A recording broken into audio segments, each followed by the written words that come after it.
મહત્વના સમાચાર મુખ્યમંત્રી સિવાય તમામ મંત્રીઓના રાજીનામા તમામ મંત્રીઓએ સીએમ ભૂપેન્દ્ર પટેલને રાજીનામા સોંપ્યા છે। સીએમ ભૂપેન્દ્ર પટેલ તમામ મંત્રીઓના રાજીનામા રાજ્યપાલને સોંપશે। સીએમ નિવાસસ્થાને મળેલી બેઠક પૂર્ણ થઈ ગઈ છે। બેઠકમાં સીએમએ હાઈકમાન્ડના નિર્ણયની મંત્રીઓને જાણ કરી છે। સવારથી જ આ સમાચાર મળી રહ્યા હતા અને સ્પષ્ટ થઈ ગયું હતું કે જે પણ વર્તમાન જે સભા મંડળ છે તેમાં જેટલા પણ મંત્રીઓ છે તે મુખ્યમંત્રી સિવાયના મંત્રીઓ રાજીનામું આપશે અને નવા મંત્રીઓ માટે સ્થાન ઓપન થશે, સ્થાન ખુલશે। વધુ વિગતો સાથે સંવાદદાતા મેહુલ આપણી સાથે ફોન લાઈન પર જોડાઈ ગયા છે। મેહુલ, જે રીતના સમાચાર સવારથી આપણે સાંભળી રહ્યા છે કે 3 વાગે બેઠક મળશે અને તમામ મંત્રીઓ જે છે તે રાજીનામા આપશે અને હવે એ રાજીનામા આપવામાં આવ્યા છે અને મુખ્યમંત્રી આ તમામ રાજીનામા હવે રાજ્યપાલને સોંપશે। શું વધુ વિગતો?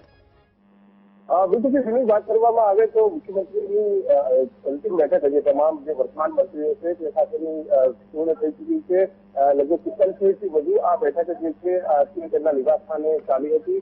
માહિતી મળી રહી છે એ પ્રમાણે તમામ જે મંત્રીઓ છે તેમની પાસેથી રાજીનામા જે છે તે લઈ લેવામાં આવ્યા છે। ખાસ આ બેઠક એટલા માટે પણ બોલાવવામાં આવી હતી કે હાઈકમાન્ડ સાથે એટલે પ્રધાનમંત્રી નરેન્દ્ર મોદી, કેન્દ્રીય ગૃહમંત્રી અમિત શાહ સહિતના નેતાઓ સાથે ચાલી પહેલા જે 4.5 કલાક બેઠક જે મેરેથોન ચાલી હતી તેની અંદર જે સંદેશો આપવામાં આવ્યો હતો તે મેસેજ પણ આ તમામ જે વર્તમાન મંત્રીઓ છે તેમને આપવામાં આવ્યો છે। હવે પછી જે મંત્રીમંડળનું જે વિસ્તરણ થશે, શું પરિસ્થિતિ હશે તેનાથી પણ તમામ વર્તમાન મંત્રીઓ છે તેમને અવગત કરવામાં આવ્યા છે।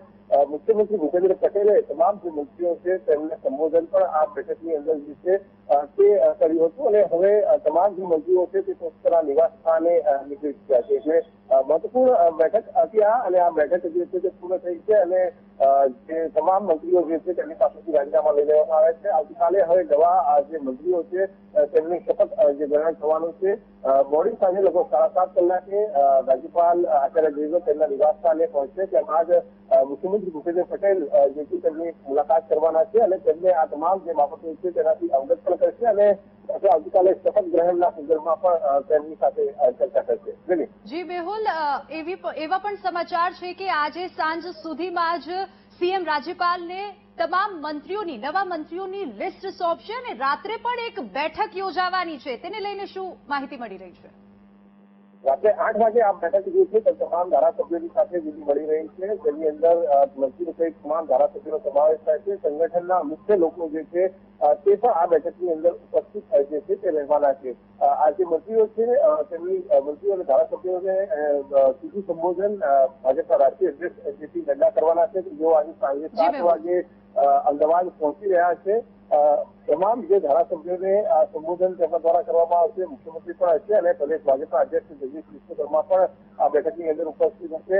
તેમની જોડે જે છે તે તમામ પક્ષના મુખ્ય આગેવાનો જે છે તે પણ હાજર રહેવાના છે। આ જે પરિસ્થિતિ છે તેની અંદર આવતીકાલે મંત્રીમંડળનું વિસ્તરણ થવાનું છે। તમામ જે મંત્રીમંડળના વિસ્તરણની અંદર કેટલા લોકો હશે, કેન્દ્રીય નેતૃત્વ સાથે અત્યારે ચર્ચા થઈ છે, આ તમામ બાબતોને લઈને ચર્ચા જે છે તે કરવામાં આવશે અને મુખ્યમંત્રી નિવાસસ્થાને જ આ મોડી રાત્રે 8 વાગે આ બેઠક જે છે તે મળવા જઈ રહી છે। જી મેહુલ, આભાર સમગ્ર માહિતી બદલ।